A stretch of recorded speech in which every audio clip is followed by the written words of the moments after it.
आज जिस टॉपिक के बारे में हम लोग बात कर रहे हैं वो हमारा रिलेटेड है excess demand, inflationary gap and application of diagram से। तो चलिए शुरू करते हैं और वन बाय वन करके हम इन सारे टॉपिक्स को समझते हैं। तो फर्स्ट ऑफ ऑल हमारा आता है excess demand. Excess demand basically aggregate demand, जो एक टोटल डिमांड हमारी होती है उस पर डिपेंड करता है, और इसके साथ साथ एग्रीगेट सप्लाई पे भी डिपेंड करता है, जिसमें हमारा मैन्युफैक्चरिंग और मैन्युफैक्चरिंग के साथ साथ हमारी सर्विसेज भी इंक्लूडेड होती है। और ये दोनों ही चीज़ें हमें इंडस्ट्री से मिलती है। हम इसे इंडस्ट्री कह लें या फिर फर्म कह लें, कंपनी कह लें, मतलब यहीं से हमें ये दोनों चीज़ें मिलती हैं। They are the sources of aggregate supply. Plus इसमें हमें प्राइमरी सेक्टर अपने एग्रीकल्चर फील्ड को भी इंक्लूड करना होता है। They are also the very important part. और ये एक तरीके का एक्सचेंज प्रोसेस है जो कंटिन्यू चलता रहता है, और इन दोनों के एक्सचेंज प्रोसेस के कारण ही हमें एक इंटरसेक्शन पॉइंट मिलता है, और वो जो इंटरसेक्शन पॉइंट होता है वही हमारा इक्विलिब्रियम डिसाइड कर देता है, और वो हमारा इक्विलिब्रियम को पॉइंट मिलता है। और ये प्रोसेस कंटिन्यू चलता रहता है एग्रीगेट डिमांड का, एग्रीगेट सप्लाई का, इनके बीच में एक्सचेंज वगैरह होते रहते हैं। और इस सिचुएशन पे जब फुल एम्प्लॉयमेंट होता है तो वहाँ पे आपका एम्प्लॉयमेंसी, साथ में आपका आउटपुट या प्रोडक्शन,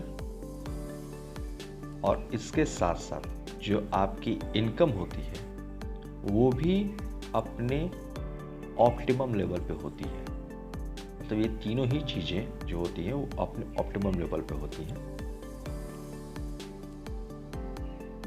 बट जब आपकी इनकम जो है वो इन्वेस्टमेंट के कारण राइज करती है तो वहाँ पे एक्सेस डिमांड की सिचुएशन क्रिएट होती है।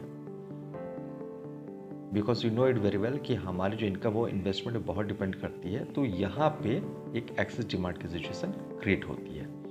तो जैसा कि यहाँ पे दिया भी गया है कि when aggregate demand is more than the aggregate supply corresponding to full employment level of output in the economy, मतलब एम्प्लॉयमेंट से अपने पूरे ऑप्टिमम लेवल पे है, और उसके बाद भी जब आपकी डिमांड जो है वो एक्सीड करती है तो इस तरह की चीज़ें होती हैं। अब हम बात कर लेते हैं इन्फ्लेशनरी गैप की। तो बेसिकली अगर इन्फ्लेशनरी गैप के बारे में बात करें तो इन्फ्लेशनरी गैप जो है एक ऐसी सिचुएशन होती है जो क्रिएट होती है जब आपका एक्चुअल एग्रीगेट डिमांड जो है वो एक्सीड कर जाता है एग्रीगेट डिमांड जो ज़रूरी होता है फुल एम्प्लॉयमेंट इक्विलिब्रियम मेंटेन करने के लिए। मतलब हमारा जो फुल एम्प्लॉयमेंट इक्विलिब्रियम था उसको मेंटेन करने के लिए जो एग्रीगेट डिमांड की कर्व की ज़रूरत थी, जब उससे ज़्यादा एग्रीगेट डिमांड आगे निकल जाता है तो वहाँ पे हमारा इन्फ्लेशनरी गैप क्रिएट होता है।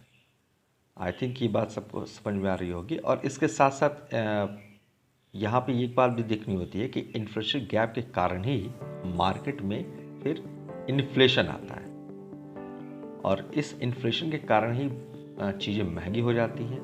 हम यहाँ बात कर रहे हैं डिमांड पुल इन्फ्लेशन की, नॉट कॉस्ट पुश इन्फ्लेशन की। हम लोग अभी उस पर बात कर रहे हैं। अब इसके एप्लीकेशन ऑफ डायग्राम, मतलब जो हमें डायग्राम दिखा है उससे क्या फ़ायदा मिल सकता है, कैसे बात हो सकती है, तो हम लोग बात करते हैं गवर्नमेंट की। गवर्नमेंट इस डायग्राम के थ्रू ही समझ पाती है कि मार्केट में कितना ज़्यादा इन्फ्लेशन है और उसको कैसे कंट्रोल करना है। तो फिर उसके लिए वो मीटिंग वगैरह करती है, और जो फाइनेंशियल इंस्टीट्यूशंस हैं उनके हेड्स के साथ बैठ के मीटिंग वगैरह करती है, और इस तरीके से वो इन्फ्लेशन को कंट्रोल करने के लिए कोशिश करती है। तो ये बहुत ही बेनिफिशियल है हमारे गवर्नमेंट के लिए जो डायग्राम वगैरह है।